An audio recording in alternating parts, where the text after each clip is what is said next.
It's time to take command with former NFL tight end Logan Paulsen and former Commanders beat reporter Craig Hoffman.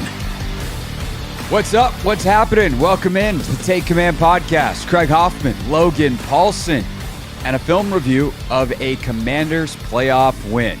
Love to see it, Logan. You were there. How was it being there on the sideline? Yeah, love to see it, man. And I think the cool thing about it was just the amount of fans that were there. Like, I don't know what I was expecting, but there was a ton of Washington fans there. Like, we're doing the post-game show. We're on the sideline. They're trying to close the stadium down. They're shutting the lights off, and people are going crazy. They're chanting stuff out, like they're singing songs. And it just was a great atmosphere and, really just a fantastic moment for the fan base, quite honestly. Yeah, it seemed like it. On TV, you could hear the Terry chants. You could also hear, like, there's a couple times that some penalties went Washington's way or some calls did, and the cheers made it seem like it was a Washington home game because it's like, oh, that's going the way that we want, says the crowd that isn't supposed to be cheering for that team. Probably going to be a very different atmosphere Saturday night in Detroit. That is a ravenous, rabid fan base that is probably not going to have as many tickets available for Washington fans to snatch up. But I'm sure the Burgundy and Gold will be well represented as well as they can be on Saturday night because, yeah, they won. That means they have another game. We'll preview that one on Thursday, but let's dive in to the film review, Logan. And we're gonna get to some stuff that needs to be improved upon in order to level up and get this next win as we go here. The run game, obviously on defense. We'll talk about what happened with Marshawn Lattimore and a couple other things that we noticed watching the tape. But we actually want to start today going through an entire drive. And hopefully this won't take 3 hours to do because it felt like this drive was 3 hours long. The second drive of the game for the Washington offense was a 17-play drive ending in a touchdown to De'Ami Brown. And we're going to go roughly play-by-play through it. Some plays will get more attention than others because I think it illustrates a lot of not only what the offense was able to do on Sunday, but we think it illustrates a lot of what Jayden Daniels was able to do on Sunday. So, Logan, any big picture thoughts on this drive before we dive in? Yeah, I think just it's a big picture thought for this drive, but also a big picture thought for this game. I think, and it's sometimes so easy to fall into these kind of derivative, narratives. But I do think it's just incredibly important, and this drive illustrates it perfectly. Is third and fourth down efficiency and what that allows you to do as a team. I think that's something to keep in mind for this entire analysis, but for this game specifically, because I think this is the formula you're going to need to do. You're going to need to engage in to beat the Detroit Lions, for example, right? Possess the football, right? Maintain control of the ball and limit possessions for that offense. And I think they did a great job of that. And again, this drive is a perfect illustration of that. For sure, and it's another drive or one of a few in this game where there weren't these big, huge explosive plays. And they had some in this game for sure, but there's a couple of these drives that are 10-plus plays. They had 5 10-plus play drives in the game, and they didn't have big explosive plays during some of them. They just matriculated the ball down the field and were able to kill a bunch of clock, keep Tampa's offense off the field, which is a good thing, as we'll get to later, because Baker actually had a pretty good day. Problem is, he didn't have a very voluminous day. All right, so this drive starts at 3:34 to go in the first quarter, Logan. It starts on a screen to Terry McLaurin. It's just a 2-yard gain. Anything stand out to you about this play? I think this is kind of maybe indicative of a larger theme throughout the game. We're going to talk about this more specifically, but like the fact that they could not run the football, I really like that Cliff kind of had some of these other play designs, and we'll talk. There's a ton of them, and a lot of them are on this drive. But it just is something for a fan to think about. Like you think about the screen to Austin Eckler, which happens later in this drive. You think about this kind of that little dump off over Yaya Diaby. Again, it kind of all stems from the fact they couldn't run the football. But I think having a plan in place that was very apparent and very clear to kind of find those hidden yards if they couldn't run the football, I think was awesome by Cliff. And I think, again, this was not a huge play, but to me, it was indicative of a mindset, which I thought was pretty important. For sure. The other thing I'll say is this is if you can run a bad route on a screen. Terry ran a bad route here. If he gets a little bit more outside and comes back in, sets up the blocks better, And this is something that I think is also a theme when you watch like De'Ami Brown run screens and why he's so good at it compared to other players. Like the ability to set up your blocks both before you catch the ball and then once you have it is a huge difference maker. And for as great as Terry is just in open space, running through people or running away from people, stiff arming people, if he can set this up, this thing is out for like 20, 30 yards. Like it's there, but he doesn't get past the first guy because he kind of puts Bates in a bad spot. So that's just, a little detail that I'm always attuned to on screens. But I'm sure they'll point it out to him, and maybe next time he'll set it up and be gone. Next play is kind of also a screenish looking play. It's a little halfback swing. They do a little fun action with the offensive line. There was a ton of this in this game, by the way. That's probably worth mentioning here. Like some of the stuff they did with the offensive line to just like, let's fake a pitch and then roll right. Let's move the offensive line to the left and then have Jayden roll right because the whole entire rush follows the offensive line. There's all these little things that Cliff did in this game to try to combat the blitz heaviness of Todd Bowles. But ultimately, this is just a quick game, swing out to Brian Robinson for another 2 yards. Yeah, I don't know if I'd call it a quick game. To me, this is like a kind of a pseudo pop pass, decision, right? I should say. Yeah, it's a quick decision for sure, but it's like a pop pass. So you're pulling the backside. So it's you kind of got the tight ends on the offensive right. You're pulling the guard on the offensive left, and when you do that, you get that will linebacker, that backside linebacker, to kind of crash because he's got to fit the front side A. And so what you're doing is you're faking the pitch. You're trying to work Zach Ertz across the field on like some type of crossing route. And again, it gets a little bit of mud. It's a little bit muddy. And the other thing about this is the protection's always a little bit dicey because when you pull that backside guard, you're really leaving a tackle kind of one-on-one. And you're asking a center to push through if there's any type of movement, right? Any type of blitz. And so they do bring a blitz on this. And I think it's really just a testament to Jayden Daniels and really kind of the sneaky good performance that he had throughout to kind of, hey, I'm getting pressure here. It's not picked up. I'm not going to freak out. I'm just going to dish the ball out to Brian Robinson. And again, not taking a negative play here is huge because it gets you to 3rd and 6, which is really important. And I understand you're trying to work this crossing route, which could be an explosive play or a chunk play, but understanding what's happening and then kind of keeping your composure, getting the ball out. Really, like, I know this seems like we're maybe making a mountain out of a molehill, but these are the types of moments and decisions that are absolutely huge in this game. And everyone talks about Jayden Daniels kind of keeping his composure. And to me, this is a perfect example of that, right? Like how easy would it have been for him to take a sack here? Very easy. Stall this drive out, get the ball back to Tampa Bay. They drive the length of the field and score because they're going to get great field position. They're going to punt this football from probably their own end zone, get the ball at the 50, and you're more likely to score when it's a half field. So really just love this, love the process, and decision-making by Jayden Daniels. Also, he checked the ball down quite a bit in this game, and that's something that earlier in the year he didn't really do a whole lot. He just run, and he certainly ran in this game as well, but there's also a fair amount of times that he's just like, I got nothing, but I do have a back over there. Let me get the ball in his hands. Yeah. 3rd and 6, their first third down of this drive. They're in 11 personnel, but they spread it out pretty good. They're in a 4-by-1, and Zach Ertz is initially held, as he was a lot in this game. I don't know why. I guess if you're Levante David and you're a potential future Hall of Famer, you're just allowed to hug the tight end when he comes at you 5 yards, 10 yards up the field. But there's no one really open initially. Jayden takes on some pressure from his left side, and he flushes and just buys time until Zach Ertz can get himself free. Zach does a good job of coming across the field, 9-yard gain on a second reaction type of play, and first down Washington. Yeah, and I think this is, again, kind of a lot of things going on here. One, the game Yaya Diaby had, man, he's going to be a problem in the NFL for a long time. So he's such a powerful rusher. I think he weighs 270 pounds, and it shows up, right?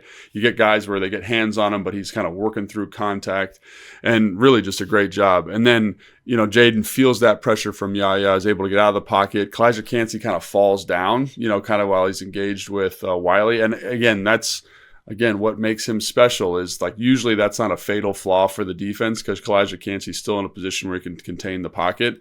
But Jayden gets out, and I think this is maybe the number one difference between the first game and the second game, in addition to a myriad of other decisions. But Jayden's breaking the pocket, and this is a play where he would have scrambled earlier in the season. And I think you saw Tampa Bay just be hyper aware. Like every single play, there was some type of spy, some type of zone defender with eyes on the quarterback. And so he's not going to get a lot of yards here. And they're doing a great job of pursuing. But for him to kind of keep his composure, keep his vision down the field, and find Zach late over the middle. And again, when he threw this football, I was like, oh my gosh, it's going to be a pick. Because anytime you're running, sprinting to your right and throwing back to the middle, it's very rare that goes well for anybody. But just how open Zach is, I think, like watching it on film, you're like, oh, like this was going to be completed kind of no matter what. But right. This is, again, illuminates a larger point, I think, from the game, because he does this on this play. He does it on a 2nd and 8 where it's like cover 2, gets out of the pocket, eyes down the field. He finds Diambi for an explosive play.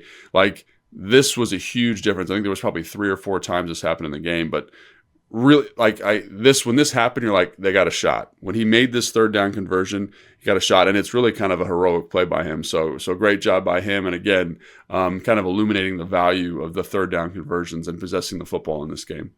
The roll right, throwback left has come back into, okay, maybe it's not the worst thing ever the last couple of years for a very small number of guys. And I feel like Mahomes was kind of the first guy. I mean, Josh Allen has taken this thing to a whole new level. He like leads the league in throws within 1 yard of the sideline. Yeah. Like, they track that stuff, and his numbers are crazy. Lamar has gotten to be one of those guys where he just buys time. Am I going to step out of bounds? No. Oh, there's someone, bang. And if Jayden can become one of those guys, holy crap. With what he can do as a runner plus what he can do as a passer extending plays, like, look out. And that's why I think he's already a top 10 quarterback in the league. Next play. Very simple, but very effective. RPO slant to Terry McLaurin. It's a run-pass option. He sees that the linebacker go after the run, pulls it out, darts Terry, 18 yards, bang, bang. Here's your one explosive play of the drive. Yeah, and I think this is, again, like a testament to Cliff and some of the stuff he was doing that's a little different. We talked about the screen to Terry initially. And this, right, they ran this play twice. The second one was called for a legal man downfield. But I like this, right? I like what we're doing here. We've run a lot of RPO, or the team's run a lot of RPO this year, but usually it's back. So the formation strength is to the right here, the tight end's to the right. Usually you're running it back to the left. So like you're running the back across and you're throwing it, a slant, or you're throwing, an under like a 5 yard in away from the action of the run. Here, like this is something that like Wake Forest does a lot, where you kind of have the action come downhill and you're reading the same side linebacker, right? You're reading the linebacker to the strength of the run. And this reminds me a lot of like drift or strike that Kyle used to run, and Kyle still runs quite a bit off of play action. It's just a different way to get to it. And it's really like a well-designed play, and talking about understanding your opponent and kind of adding a little bit of a wrinkle. And again, so do they run RPO? Yes. Have they run RPO before? Sure. Have they run it like this? Not really. And so to kind of make this tweak, say this is what we're going to do, this is how we're going to affect this linebacker, and this is how we're going to ensure this throwing window, I thought was just a really nice wrinkle that kind of added a ton of value in this game, specifically on this drive. So again, when people say, oh, what was the game plan? What were some things that Cliff did that were different? I think this is a really good example of that. And obviously it leads to an explosive play for Terry, because it's really an easy, it's a deleveraged throw for the quarterback. He's still got to make a decision because it's an RPO, but it's a deleveraged throw for the quarterback. And Terry does a great job making this play, but the window's huge, and it's because of the action that they're getting from the pulling guard, the back downhill. Really nice design. Another way also to get your guy a touch, and they did a really good job of this game throughout to make sure that Terry was heavily involved. Next play, little duo action, B-Rob, 4 yards. Yeah, I mean, not a lot to say about this. I mean, this was like a kind of a little bit of a slog game, for the running attack, quite frankly. And it was something that I think we talked about on the preview show, right? Like this was going to be tough sledding, and this is not true duo. This is a zone read. They're reading this backside end. And so when you get in these looks, like because of how they've spaced it, sometimes it's hard so like basically what you're doing is you're accounting for the defensive end with the quarterback, right? The read action in the backfield, right? Right. And so you're blocking him with the action. But you still have to make sure you're blocking like the will linebacker or that safety with the tight end. And sometimes because the angles are a little bit weird, you get free runners in the hole. And that happened a couple times for B-Rob on these, where you're reading the end. The read is that you give it, but the secondary block, or the guy that's blocking the alley defender here, who's John Bates, can't quite get to that player, and it ends up being just a car crash in the hole. And so I think a lot of people are like, oh, is B-Rob okay? What's going on? But I think it's important to acknowledge that zone read was a huge element of this game from a run game standpoint. Yeah. And you're going to get free runners in the hole potentially, right? Sometimes you get gashes, but sometimes you get messy looks. And I felt like B-Rob ran into a bunch of just messy looks in this game, and he ran physically. Like, to his credit, he put his head down and was very physical at contact. But this is one of the drawbacks, in my opinion, of the zone read, is you are removing people from the blocking surface, or you're making angles hard for people. And this, to me, is a great example maybe of a larger system we're going to talk about here with the rushing attack, where it's not as effective as maybe it could be for the runner, but it gives you a two-way go. So the whole, or the sum of the parts, is maybe more effective long term. For sure. But the good, you can do all kinds of things off a zone read, and by having duo here, you got a pair of double teams, you actually get some movement. So at least this is a 4-yard gain. There's a lot of where the run on the front side is like an inside zone. It's a lot of one-on-one blocks or something like that, and they get no movement, and it's a 0-yard gain. So at least they got 4 here. Hooray. Yeah. Next play is technically a rush. 16 seconds left is now where we are, 2nd and 6. They have pony personnel in. Austin Eckler catches like a little swing screen. It's actually a backwards pass, and this is technically the longest rush of the game, and it wasn't even a handoff. It was a lateral. But Eckler is able to make a move. Big block from Olamide Zaccheaus here. Springs Eckler for 12. Yeah, and really, I love the play design here. We've seen this backfield set before where they're kind of in this split back and they motion one guy away and then they run to where the motion guy just vacated. Excuse me. And I just think this is really just a nice little wrinkle. They're not going to adjust to motion. And this feels like something you saw on film, quite honestly, right? Like where they're going to keep the guys in the box. We talked about how they want to stop the run. This is 2nd and 6. This is still like a run stopping down for the defense, but just a great, just simple play design. And again, the execution is what makes it come to life. I'm really glad you mentioned the OZ block, because I don't think Coleman's going to block. Debo is the guy that I call him 45. I played with him in Atlanta. Can't remember. Oh, Deion Jones. Name. Yeah, Deion Jones. There we go. But so, great job by him springing this run, and it's a little misdirection, and again speaks to the larger principles. Like, we can't run the football super effectively, but here's a screen that's going to get us 15, and it's another kind of chunk on this drive, which is awesome. So love the design, love the execution, and again, this kind of speaks to maybe something that is underrated to me, is the guys really own the game plan in a nice way this week. Like, the timing was good, the spacing was good on a lot of these kind of newer plays. And again, having installed new plays at the NFL level and in high school, sometimes it doesn't go super well, right? Guys, they don't know all the details. And so to see it come to life like this, I thought was pretty cool. 12 yards there, 13 yards to open the second quarter on a really kind of nifty play. Again, this is one of the ones that we referenced earlier. They fake a pitch left, and the whole pocket moves left with it. And so they just kind of run the offensive line to the left and then let Jayden come out to the right. And they run kind of what I would call like a flood concept. They just flood the right side of the field against the zone. Do a good job of covering it, do the Bucs. But that means if everybody's covering deep, there's some room shallow. He dumps it off to B-Rob. Brian runs for 13 yards. Yeah, this is one that I've always tried to get installed at the high school level. I think this is a great play. So basically what this is just, it's like, imagine, I usually call this like a keeper. Imagine you fake your run to the left, right?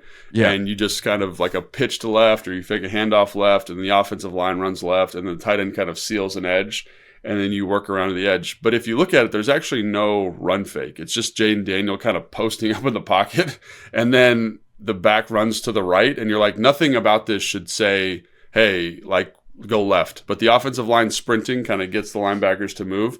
And then I love that this is like John Bates here on the perimeter, and he just walls the end down. And it's really just I love this, because I think it's great, because if they're going to blitz a lot, if they're going to bring a lot of rundown pressure, right? Screw you. Let's get out of the pocket. Let's move the launch angle. And I love how this sets up, because they do get under the flood. They do get under the concept. They're bringing like a guy on a crosser over the middle of the field. They're running a corner to the same side. So you get like a 3-level throw, and the back's to the flat. But there's nobody there. So even if Jayden Daniels wanted to run here, this becomes a run or a throwing opportunity. It's definitely set up to be a pass, but I love the flexibility it gives you, and I love how it deleverages the quarterback. We talked about the RPO, talked about the screens. Great job by Cliff being like, hey man, you're going to have to make a lot of plays in this game to Jayden. Let's see if we can give you some easy ones. And this feels like just a really well-designed, well-executed, easy one. And I think this, again, goes back to my other point. Talk about owning the game plan. John Bates could have easily screwed this up. B-Rob could have easily screwed this up because it's new. They haven't done this before, but they do an excellent job executing. Jayden does a great job getting the perimeter, and then doesn't it feel like when he gets outside the pocket, you're just like, like this is an easy down for him, right? And I think that's the beauty of there's just not enough numbers on the defense. If you cover all these crossers in the corner and the flat, then there's no one left for him. And so you have to make choices as a defense, and none of the choices are good. You're trying to pick the least of the evils, and perhaps giving up a 13-yard gain on a dump off to a running back is the least of the evils on this play once the other stuff has been executed and Bates is actually able to seal the edge, especially considering they were in a zone coverage. So, you got guys that are kind of sitting out on the backside doing nothing because there's nobody over there anymore. They're chasing at best, but they're not in position to really make plays on the guys that they need to at that point. Next play is a 5-yard run for B-Rob outside. They actually got some good push on this. A few times in the game, they got really good movement up front. Anything else on that play? Again, this is like the RPO look, right? And again, when you're doing an RPO, the linebacker feathers to the pass concept, but there's going to be an unblocked dude in the hole. So credit to B-Rob, stick your face in there, get 4. Like a lot of physical, kind of messy runs for him. So again, I know he had averaged 1.2 yards a carry or whatever it was, 1.6 yards a carry. But when you watch his runs, you see that it's not always going to be easy for him. And I think he did a good job being physical, basically. Yeah, so they get down there. They're kind of in the green zone at this point. They're in just outside the red zone, and 2nd and 5, and now we're 13:53 to go in the second quarter. They come out in 13 personnel on this one. So they got 3 tight ends in the game, but they line Zach up in the slot, so it kind of plays like a 12 personnel type of alignment with Terry outside. The tight ends, the tight ends, if you will, Sinnott and Bates, they release vertical up the field. And Tampa just does a good job of covering this. And B-Rob actually winds up lining up wide. And he kind of delays a slant route inside, just kind of waits to see if all the coverage is going to leave, and then tries to come inside. And I think it's Levante David does a really good job of sitting on it and blows up B-Rob right as he catches it. So it's just a 2-yard gain, but a cool design here that absolutely – I get the point. Just sometimes Tampa did a really good job on some cool designs defensively in this game. Well, Tampa's a good defense, but I also think great job reading it out. It would have been so easy to try and force something down the field, and hey, throw it to B-Rob underneath and live to play another day. And I think that's the other thing. We talked about this earlier with the screen to Terry, which went for 2. I forget there was the little swing pass to B-Rob, which went for 2.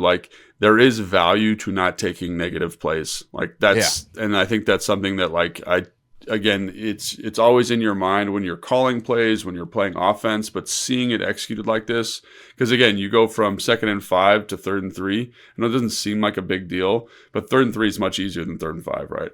And you can kind of call whatever you want to do, right? You can say, we're going to run the ball again. We're going to throw a screen. It gives you some flexibility. And so in a game where every possession, every play matters, not taking a negative play here, I think is extremely important. And it speaks to, the ability of Jayden Daniels to read stuff out. Quite frankly, people always say, he's a tremendous runner. But I think the other thing that comes out of this game, and it's been coming up every week since week 1 pretty much, is his ability to make good decisions for the offense. And, Lamar Jackson was talking about the difference in this playoff performance between last year and this year, and what changed for him. And he's like, I just realized I need to just keep the offense on schedule when we're in a playoff game. Every possession's important. And it's cool to watch Jayden seemingly understand that already. And I think that's a pretty special moment. And again, this is just it's a 2-yard slant, so I don't want to make a big deal out of it. But understanding hey, can't take a sack. We're in the red zone. Got to get the ball out. This is a fine play. Is good to see that maturity from the quarterback. And you see, for instance, last night, Minnesota, Darnold takes all these sacks, and he's tough sledding the offensive line, and the pressure package from LA was great. But you see how damaging those plays are, and to avoid them, can get you this. So next play is when Jayden gets absolutely destroyed. He runs that quarterback sweep. Cosme's out in front, gets some good push. Diami just can't quite seal the edge, and then 27 comes flying out of nowhere. And probably pretty lucky to not pick up a unnecessary roughness penalty here because it's right on the sideline and it's hit on a quarterback. I did think it was legal, so I guess good job by the refs. But man, this to me is the biggest cartoon shot that Jayden's taken so far this year. We saw a couple of those at LSU, but they can't quite get the first down, which sets up a 4th and 1. Yeah, and again, like this is a testament to Tampa Bay, I think, too. And like the kind of defense you're dealing with. You talked about how B-Rob's having a hard time running the football. They are a fast, physical group, man. They played really well, I thought. And this is a good example of that because, like, numbers-wise, you should be okay here in terms of how it's blocked up. You've got a bunch of receivers on the perimeter. You got a bunch of down blocks. You got a guy pulling. Like, you should be able to get it, right? But again, testament to and we talked about this in the previous show. It was going to be hard to run the ball, right? Even with quarterback design stuff. And credit to Todd Bowles, man. That was a point of emphasis for them. But I think it's also cool to kind of see how Cliff and the offense was able to adjust. And this is the fun stuff to me, right? Like this didn't go the way you want it to go, but ultimately you're able to hit it. And I do think he stepped out of bounds, and it is a bang play, so I'm glad they didn't call it. But I think they could have called it if they wanted to. But yeah, glad Jayden's okay, man. He took a shot on this. Yeah, this one was a big one. Next play, very cool zone redesign, but also just a hell of a finish by Austin Eckler on this run.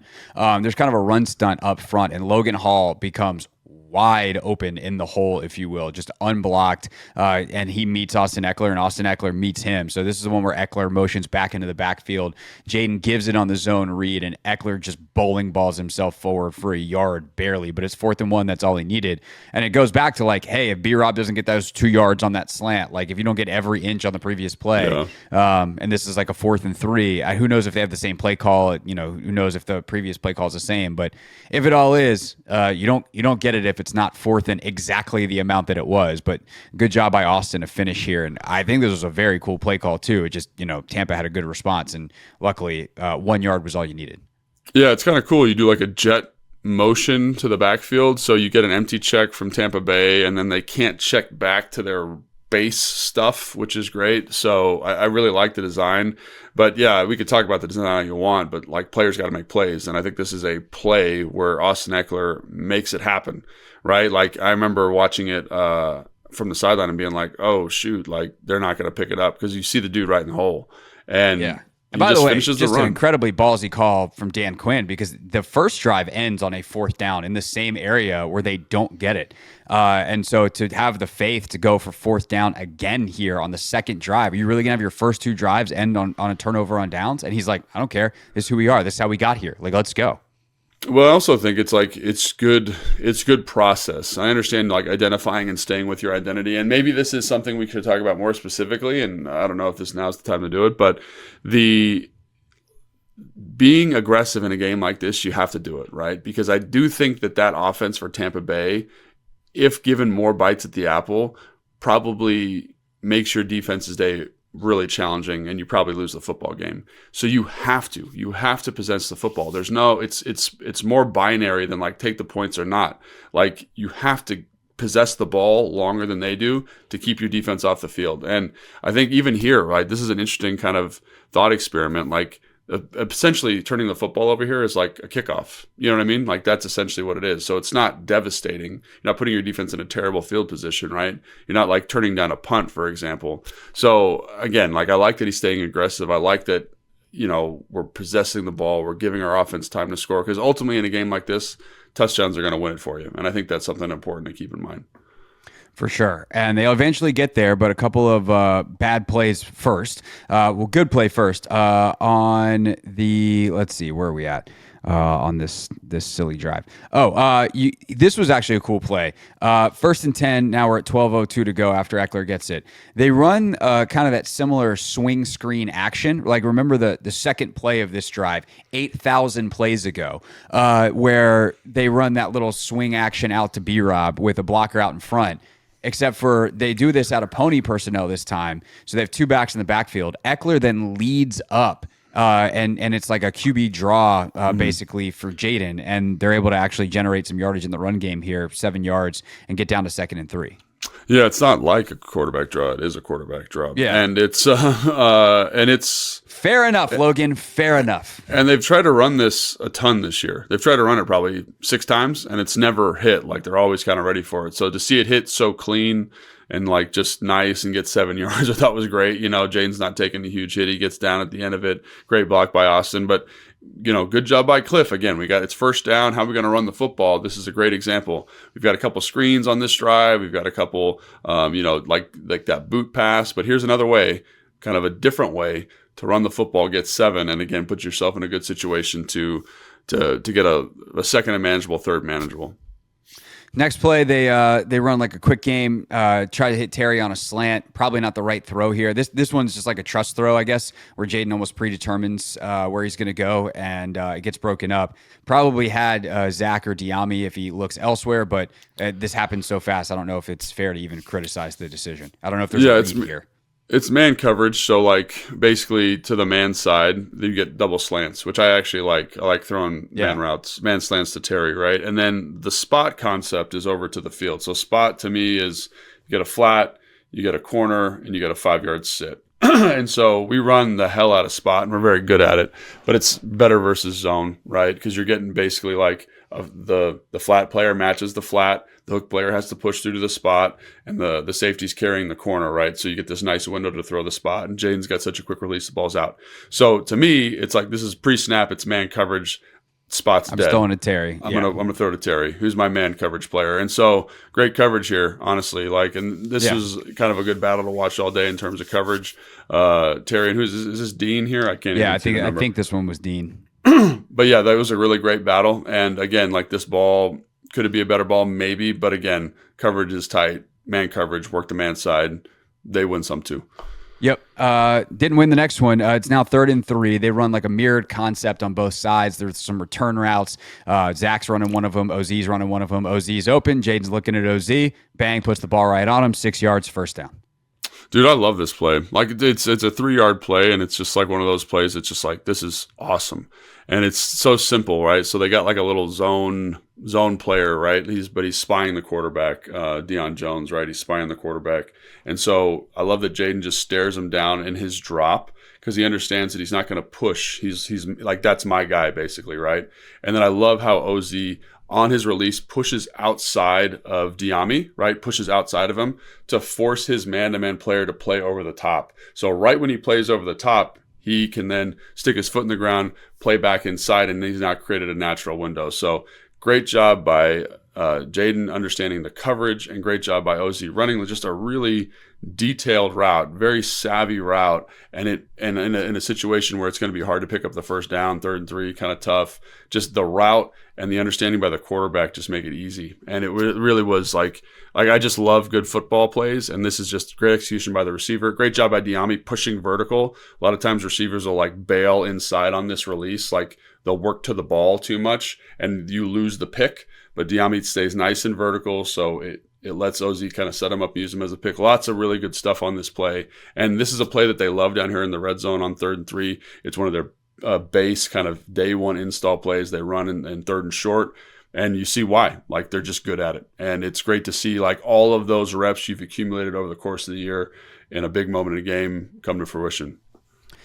So the touchdown winds up being a very cool play design as well. But first, we got 2 options that don't really go anywhere. Zone read give for B-Rob on the 1st and goal from the 8. Yeah, this one's messy. I actually wonder if Jayden tried to pull this late, and he just couldn't get it out of B-Rob's grasp. But he looks like, because if he pulls it here, I think there's a chance. But he gives it to B-Rob, and B-Rob kind of just realizes there's nowhere to go, stops his feet. He probably just needs to press this thing and go, but like he's running into a brick wall, so I get it. Yeah, this is just a tough look because like basically it's like this is where the defensive coordinator, his film study has come into play. Basically, like anytime you can tell, like, so basically what they do here, which is good by Tampa Bay, is they walk both the outside linebacker up to the strength and the nickel player up, or the weak side of the run, and they walk the nickel player up to the tight end side. So if you do run a zone read, you're reading the defensive end, the tight end's blocking the nickel player. But then there's a safety that's, I'm not kidding, at like 5 yards. So if Jayden does pull it, there's still a force player, and there's a guy that's going to come down and make the tackle. So like really he should hand this off. But because of how they've just mathed it up defensively, it's like There's nowhere to go. There's no right way versus zone read. And you can tell, like, again, this play has been really good for us. It's been really good for us in the red zone. It's been the Commanders, I'm saying. And so that you can tell Tampa Bay was like locked in on that. And like they were locked in throughout the game. Like I think it was the first fourth down, they brought like a pressure that would, in my mind, beats zone read, right? They just were really aware of it throughout the game.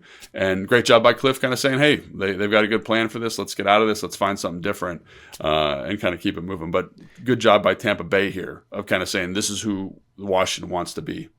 Yeah, and on second down, they're like, all right, fine. Well, what if we add a third option? They run a triple option here. Jayden, which I actually liked based on that last look. You know what I mean? Totally. And so Jayden pulls it, gets out, and he probably, like, this is a bad read because it just, like, getting strung out is the last thing you want on triple option. You don't want to just get run to the sideline. Look at you, Craig. That's great. We're at a coaching clinic right now. That's like number one on the board. Don't get strung out. Go ahead, yeah. I don't know nothing. I don't know as much as you. But I don't know nothing. And so really what has to happen here is either Jayden needs to pitch this thing early before 27, who's kind of Austin's guy, commits, or once he commits, you just have to trust that he's not going to tackle you. They're like, you have the edge, even though there's a guy outside of you because he's covering the pitch man. And Jayden instead just kind of keeps running laterally, and this thing goes absolutely nowhere. In fact, it goes backwards for -2. Yeah, it's a tough look, and for a lot of the reasons you just talked about. But just when you look at the math, right, because of how it's blocked up, basically 21, I think is the guy's number. I can't really see it. But he's the corner safety, to that side. So or the safety, whoever that guy is, he's actually the pitch guy, right? On paper, the way you draw it up, I'm reading the defensive end, I'm pitching off that corner, right? But because it's man coverage, 27 just rips across the field. And 21, the safety, has John Bates in man-to-man coverage. But John Bates is not going to block that guy, right? Because of the math we just talked about. There's a read guy, the defensive end, and a pitch guy. And by adding to the math, we've basically said now there's 2 pitch guys because the man coverage player, number 27, is across the formation and is over there. So even if he does pull it, and if he does like kind of do that fake pitch and get up in the crease there, bury his head in there. I don't know if he gets to the end zone, but it's probably a 0 instead of a -2. Which but I'm saying like just the math. The math doesn't math on this because of the man coverage. I'm glad you brought that up though, because if I'm Cliff and I'm watching this thing back, I'm like, hey Bates, leak. Like there's a throw potential here because Bates is wide open. But I think that's he's something not looking that Detroit's for the got ball. to deal with now. Detroit's got to deal 100%. With this now. And we've seen a version of that. I'm trying to remember which day it was, a fourth down conversion. Maybe Atlanta. I don't remember which. They've done it a lot. Like they've done a version of that a lot this year. They've done it with Terry. They did it. It was basically Terry. Zach's had one. Sinnett's had one. Like they've done versions of it. So I definitely think that's something. After seeing this, I'd probably run the same motion if they're in man coverage and be like, hey, Bates, what's up? Because that dude's going to fall off and you get an easy completion there. But yeah, I think that's or putting you your get the math offensive back in your coordinator favor. If they cover Bates, then the math's back in your favor on the run. And if they don't cover Bates, well, then you have a wide open tight end in the end zone for a touchdown. The problem, like if you want to, this is the great thing about designing plays, Craig, is that you're basically blocking it like you would an RPO, but you're also blocking a run. So if you don't call it an RPO, like if you call an RPO, you're running the risk because it's a long developing route, a corner for offensive linemen to be down the field. So you have to kind of be of two minds here. Either going to coach the offensive line to do something differently, not get a legal man downfield, or you're just going to say, hey, we're just going to call this a boot, right? Where Austin's the flat player, I'm going to kind of be in this fake pitch relationship, and Bates is going to be on a corner. It's kind of like your special play in the red zone, basically, you know. And if they cover it, great, just throw it away. We'll live to play another day. It's a great call. It's a great point.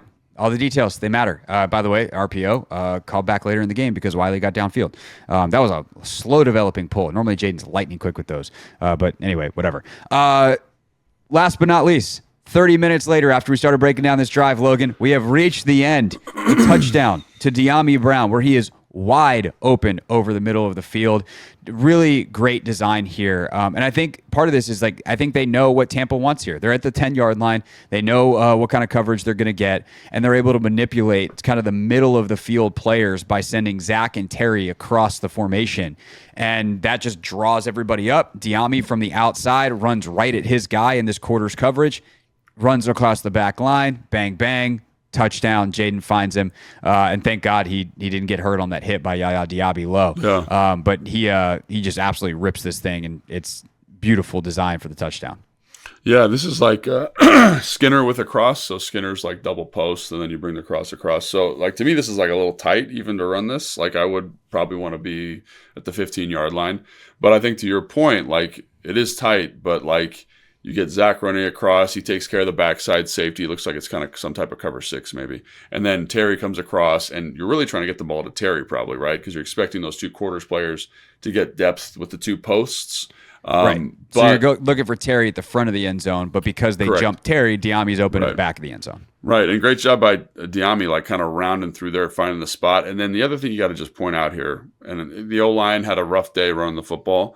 There are certain drives and plays in this game where they're excellent in pass protection. Yes. Absolutely fantastic. And the other thing I want to point out here too is Todd Bowles has been a blitzing fool this entire game, but there were certain third downs where they just didn't do it. And I think they're worried about Jayden Daniels scrambling. They're really like, you're going to spy the quarterback. We're going to be really aware. Yep. And it hurt Jayden as a scrambler, but it allowed the protection to shore up real nice, and it allowed him to find throws down the field. Even the touchdown to Terry later in the game, same type of thing. They don't blitz. He's in there he works through like a full field progression. Great job by the O-line winning their one-on-ones. And this is a great example of that too. So, even though the O-line is kind of going to be much maligned for the lack of running success, I thought there were some moments in this game where there were some like Philadelphia versus Green Bay level pockets where it's like it's wide, it's deep, there's a ton of space. He's really got a chance to survey the field. So great job by them. Great job by Jayden. And again, this goes back to the other thing. The first point of the conversation is making good decisions from the quarterback spot. Like this is an excellent decision. Like you could have rushed this and forced the ball to Terry, but you let it distribute. There's no pressure. Let it happen. Great throw. Great job. Great execution. And really just shows you every detail that's required for them to possess the football the way they do and score points. And to me, this is the formula, right? We got to be a little bit aggressive on 4th down. We got to be excellent on 3rd down. We got to find alternative ways to run the football.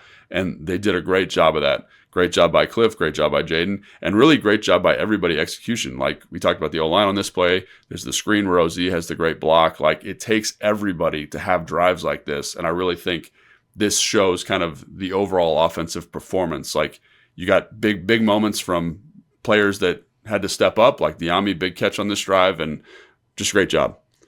100%. And, this is also, again, the 17th play of the drive. That pass rush is tired, and they're not getting any help because there's no blitz. And there's times that Tampa's only rushing 3 because they got 2 dudes spying on Jayden. Like, it is the effect he has on a defense as a scrambler and the danger that he is seen as is immense. And I only think that Lamar Jackson gets this treatment otherwise. Like it is just a rare and special thing. And because Lamar has gotten to where he is as a passer, like you see what kind of season he has, 4,900, 40 plus touchdowns again.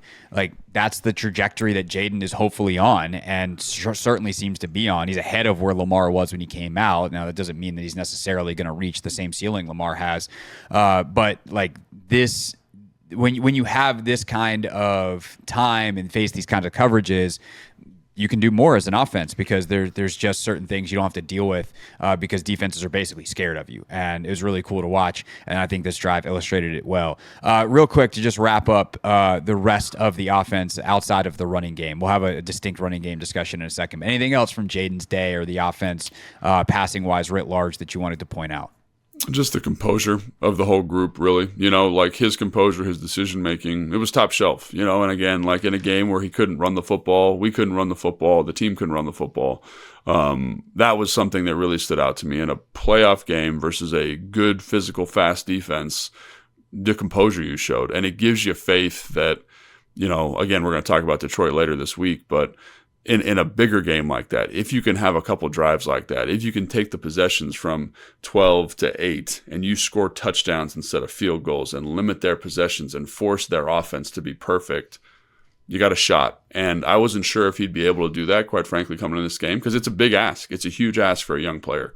But to see it executed here, I thought was, again, it's a testament to him, the O-line, the receivers, everybody's locked in and executing at a high level. Cliff Kingsbury, everybody. So really a very special performance for sure. Yeah, Cliff, Anthony Lynn, everybody on that staff. I mean, probably some names that I don't even know in terms of the advanced scouts. They were really on top of some stuff that Tampa was going to try to do situationally, and they did a really good job of using that information to put some defenders in conflict, running guys off of each other, certain screen calls. Like, there's just a bunch of stuff in this game where you're like, that is the right call for that defense, and they seem to know what was coming a lot. And I feel like that's happened a lot this year. Of course, they've faced some unscouted looks and some different things that happens every week, but across the NFL. But their scouting this year has been tremendous, and I think this was a game where that showed off for sure.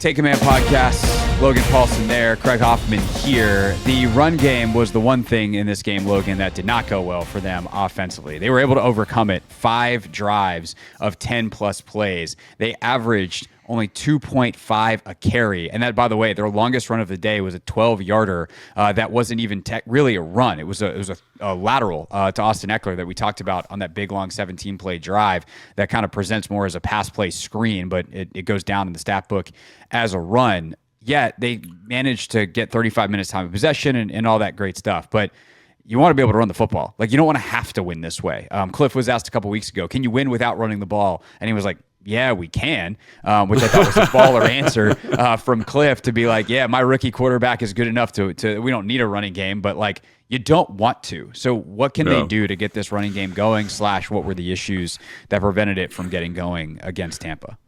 Shoot, I mean, I think we talked about it in the preview show quite a bit. You know, like, Tampa's good at stopping the run. They want to stop the run. They're motivated to do that. The way they play their defense is designed to do that. So it was going to be tough. Like, we knew from the jump it was going to be tough. So obviously playing Detroit, because that's fresh in my mind, they're not as good, right? They don't have the same type of personnel up front. They don't have 3 first-round draft picks playing defensive line. They don't have a Hall of Fame linebacker back there. They got some good ones, you know what I mean? But they don't have the same level of skill. They're still good, don't get me wrong, but I think even that kind of stuff is helpful. Like, look at Tennessee, right? How they were able to run the football versus Tennessee, or even at times versus New Orleans. Like, New Orleans is a bad example, but Tennessee is a good one, right? Like, that's a good front, but you're just able to kind of find opportunities, get in a rhythm, and the game plan hits. And I think that's something I see as a possibility versus Detroit. Again, you got to work at it, got to scheme it up, got to make it happen.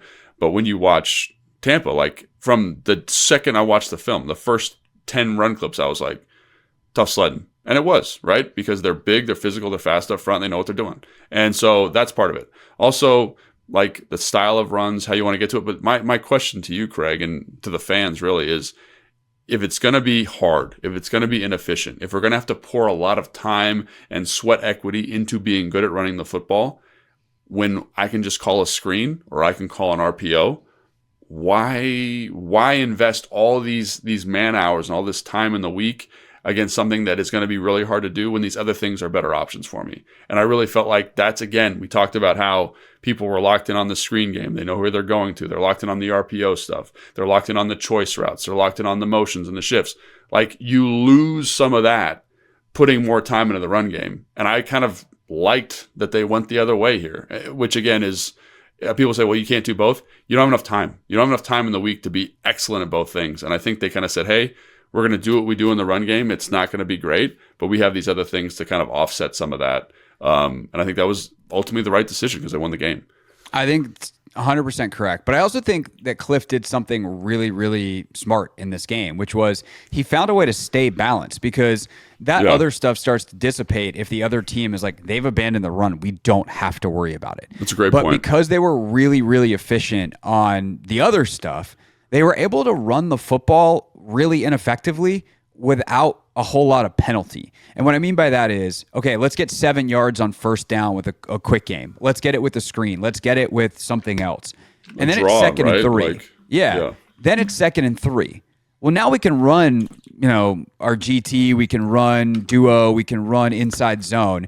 It can get 0 yards, and it's 3rd and 3. And it's not that it doesn't matter, but it doesn't matter as much as if we did that on 2nd and 7, and now it's 3rd and long. And so they stayed out of a ton of 3rd and longs, despite the fact that they couldn't run the football, but they also stayed balanced. And so Tampa had to worry about everything at all times, kind of stay true to we're not going to give up anything in the run mentality.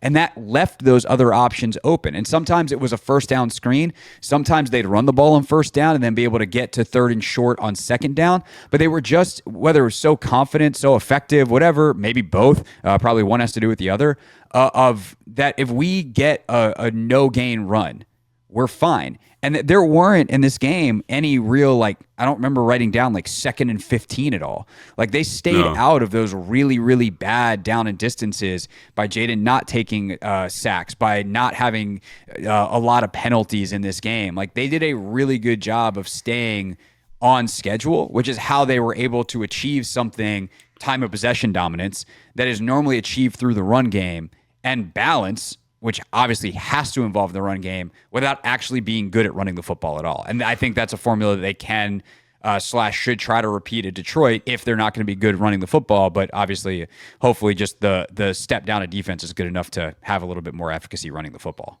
No, I think that's a fantastic point. I mean, that's exactly right. And I think when you're looking at this game compared to maybe the Atlanta Falcons game, they just didn't take penalties. There weren't a lot of pre-snap penalties. There weren't a lot of sacks. And we talked about the importance of little decisions in terms of staying on schedule. That's one, but also just playing clean football. And a lot of teams play this bend but don't break style of defense because they expect you to have something negative happen. You have a holding call. You have false start. You have to take a sack. You muff it. You have a bad handoff, right? You have a run for a 0-yard gain. And they really didn't do any of that stuff. Even though the runs were bad, they weren't negative runs, which were important, right? And to the balance point you just made. So, and we've made this point before on this show, but I think when they go on these really long drives, it's so rare to see that with the consistency that they've done it, especially the last couple of weeks, and I think it's just, again, a testament to how well coached they are, how well they understand the game plan, and it does let them maintain this semblance of balance and force the defense to attack and be aware of different things, which is extremely important. So, yes, I think you hit that exactly right. And it's just, the question then becomes is, can you do that consistently moving forward versus better football teams? Because again, in this game, you get a holding call on one of these drives, one of these long drives, and you're probably punting the football in 3 downs, which is kind of a tough arrow or tough, thread to throw or whatever. Yeah. By the way, in NFL history, there have been 3 instances of a team having 0 turnovers and 0 punts in a game by a rookie quarterback. Jayden Daniels week 2, Jayden Daniels week 3, wow. Jayden Daniels in the playoffs against Tampa. That's it. Crazy. That's the list. We did make fun of Tress Way on the show yesterday, Michael Phillips and I on the radio show, because it's why were you even there? Tress, I apologize. You did do a great job holding. Did a great job. All jokes aside, B-Rob, where are we at on him? He averages 1.6 a carry. We talked in that drive how some of these looks are really, really tough. But do they need to take a look at finding a way to keep Chris Rodriguez active and letting him run the football? Because, obviously this is going on a month here where Brian Robinson has not been very effective. But is that just is that a victim of circumstance?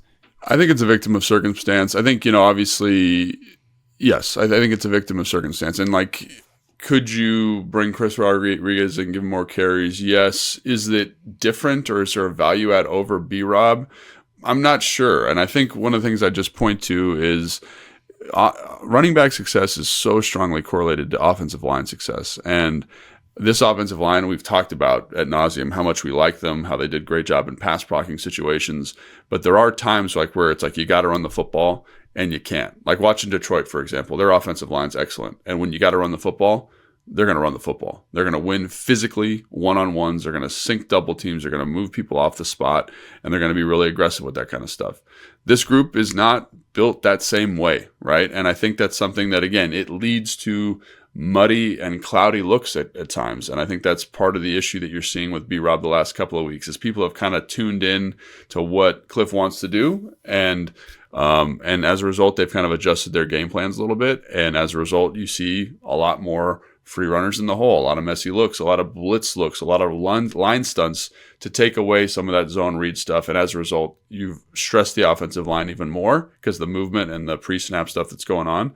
And also, you've just presented different things for the running back to deal with. So again, I don't think it's B-Rob's fault. I think it's a lot of just defenses getting wise, and hopefully, like you said, you find a wrinkle. Like again, versus Atlanta, they were able to find a couple wrinkles where he's able to get some gashes and look like B-Rob from earlier in the season.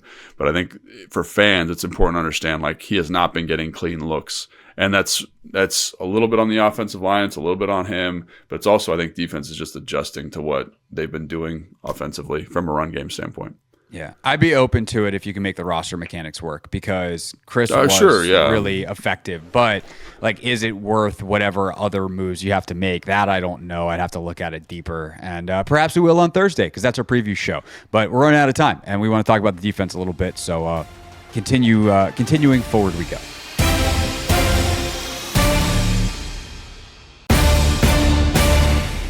Wrapping up here on the playoff edition of Take Command. Hopefully a playoff edition of Take Command, because there'll be more to come on film reviews, because they're going to win. Dang it.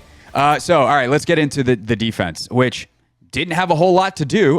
This part of the pod's going to be a hell of a lot shorter, Logan. They only ran, 48 plays, did the Tampa Bay Buccaneers, and Baker Mayfield was pretty effective in those plays. Mike Evans had 7 catches on 7 targets in those plays. Bucky Irving had a couple of nice pops in those plays, but they just weren't on the field. But also in the red zone, the Commanders' defense was able to bow up. What's kind of your big takeaway or takeaways from what the Washington defense was able to do in this game to ultimately do just enough for what they needed?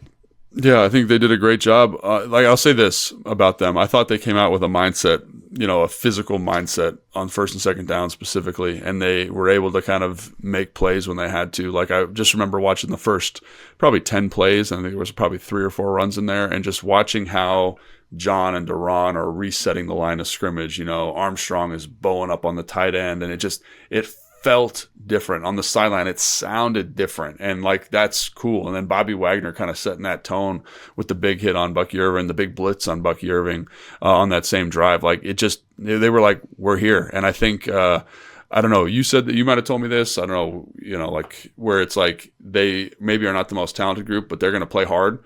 And I think, like, you see them just playing hard, right? And I think couple that with a couple really nice wrinkles by Joe Witt Jr., like the first third down, like it's a 3rd and 8. They're in like a bracket coverage on Mike Williams and a bunch. And Mike Sanderson does a great job playing with vision to the quarterback. He kind of fluffs off in the of the bracket and is able to get in the throwing window. 3rd down, ends up in a field goal, right? The next drive, It's the same thing. They do a good job kind of bogging them down in the run game early. It's 3rd and 8. They're in this quarters coverage. Bobby Wagner does a great job getting depth under the dig. Baker Mayfield pulls it down. You take it's not a sack. It ends up being like a 1-yard gain, but then you got a punt. Like, those plays, especially in a game where the offense is shortening the game, you're taking away possessions, every possession matters. And so there are 2 possessions right there where the defense was like, hey man, we win, right? Does that make sense? Like, we are possessing the football in a way where we're getting the opportunity, and then you get the turnover. And so, like, that's really, in a game like this where the offense is able to sustain long drives and limit the length of the game, every one of those is absolutely critical. And so, good job by the defense, like, making plays when you had to, getting the turnover, and putting your offense in a position to win the game for you. Logan, this one page right here, that's the entire first half of defensive plays. It fits on one page. And on this page, there's about 4 third downs. There's a 3rd and 9, 3rd and 7, 3rd and 8, 3rd and 22, 3rd and 9. Now, they give up a touchdown on one of those drives at the end, which was a very, very frustrating drive. That's kind of the Mike Evans, Marshawn Lattimore flag fest / comeback / slants. But, like, I think a big difference in this game is the way that Bowles versus Quinn manages it. And part of that, Dan being able to go for 4th downs and Todd not going for 4th downs, is it's 3rd and 9. It's 3rd and 7. It's a lot harder to go and be really aggressive when it's going to be 4th and 7. And so I think that is a huge deal as well. It's, they gave up a little bit. They gave up some first downs, just because there's not a lot of third downs. I mean, this is a first down, second down, first down, second down, third down. It's like, okay, well, that's a couple first downs given up on that second drive. But you get to a 3rd and 8, and you're able to get the coverage, and you don't leave them in a position where they can go for it on 4th down. And so there's just again, bending a little bit, but eventually it's not even not breaking. It's like bowing up in a major way, getting a negative play, getting a no gain. Like that's kind of how this defense has lived this year. And I think they lived very well for the most part in that vein. And if they can just maintain the QB scramble, man, that 3rd and 9 for Baker where he runs off that 18-yard scramble, like that's a killer. But also, against Detroit specifically, there's a lot of other problems, but at least you don't have to worry about Jared Goff taking off and running, which is nice. No, absolutely, and I think that's who this team's been, and it was great to see them play physically. It was great to see them play confident and make plays when they had to make them. Like that's really what it comes down to against a good offense, and they were able to kind of slow the run game down enough. They were able to kind of be disruptive in the pass game enough. They were able to create enough pressure to do some things that were really exciting from a pass rush standpoint and kind of keep Baker unsettled. There is the Marshawn Lattimore thing. Some of that stuff is on him. Like you're in one-on-one situations, you got to win. And again, Mike Evans looked better to me in this game than he's looked for a while. Like just health-wise, looked pretty good. But also there's some opportunities there where you're like in man coverage, you got outside leverage, and the guy's on an in-breaking route. And I don't care how good and how fast and how physical you are. Like that's as an offensive player, that favors the offense, right? And so that happened a couple times. And so it's not entirely on him, but I did think he looked a little heavy-legged and coming off of not playing football for a while, like that his reaction time just felt a half second slower than it normally is. And I think at times like his reaction to certain routes really hurt him. And that's to be expected because he's barely played football in 6 weeks. And he's going to be rusty and he's facing a Hall of Famer. Yeah, no, I think that's exactly right. And again, there's time like the touchdown to Mike Evans, Quan gets stuck in the box a little bit longer than he needs to, probably could have made a play on the football. Close. Quan should be required to wear a Guardian helmet because if his helmet was a half inch thicker, then it would have doinked off. Yeah, so I think, yes, can he have played better? Absolutely. And I think this is the other thing I talked about this with Ben Standing on his podcast. Like one of the things that sticks out to me is like the idea of like a true shutdown corner is not like a thing anymore. It's not like outside of Patrick Surtain. He's the only one. But even that is somewhat seasonal, right? Like a couple years ago, it was Sauce Gardner. He's kind of had a regression, right? Patrick Surtain's good this year, right? AJ Terrell was 2 years before that, right? It's just so hard to be consistent at that outside corner spot because offenses are smart, they get better. And so, do I think that Marshawn Lattimore had a rough game this game? Yes. Do I think he'll play better? Yes. Do I think he's still an upgrade? Yes. And do I think he's a great value add moving forward? Yes, emphatically to all those things. It's just a tough game, tough matchup, some tough looks, and some plays that you probably want back. And I think when you combine that all, it leads to a performance like this. But again, I go back to this. Ultimately, whatever happened, it's good enough for them to still win the football game because they played great complementary football and they made plays when they had to. Yeah, there's also a technique thing, and I'm hoping to have a little bit more clarity on this later in the week because I've asked some folks to ask around in the locker room or ask the coaches and see if they'll give us an answer. There's some very specific stuff that there is on tape in this game that they give up that I'm like, that's too consistent to just be guys making mistakes. Like on these deep comeback routes, like guys are getting turned like full 360 turning around. And I'm wondering if that's a technique choice to say like, hey, we're not going to get beat deep. And by playing it this way and keeping our hips oriented this way, we're not going to get hit with the double move. And that means we're going to have to do a whirling dervish and hope that a quarterback misses on a deep comeback. It's a lot of like a 12-yard comeback is a kind of a big thing to give up, but it's a lot less than a 40-yard double move, like, pump and go situation. So I'm curious if that was a choice specific to this game or in general, because it happened to Lattimore, it happened to Sainer still, those guys on the outside on some of these deep comebacks. I know it's hard because you're preventing the vertical, but the way in which they literally would like 180 and turn around versus driving on it, I thought was interesting. So I actually had a conversation with a DB coach in the NFL about not that specifically, but just about the defensive back performance in this game.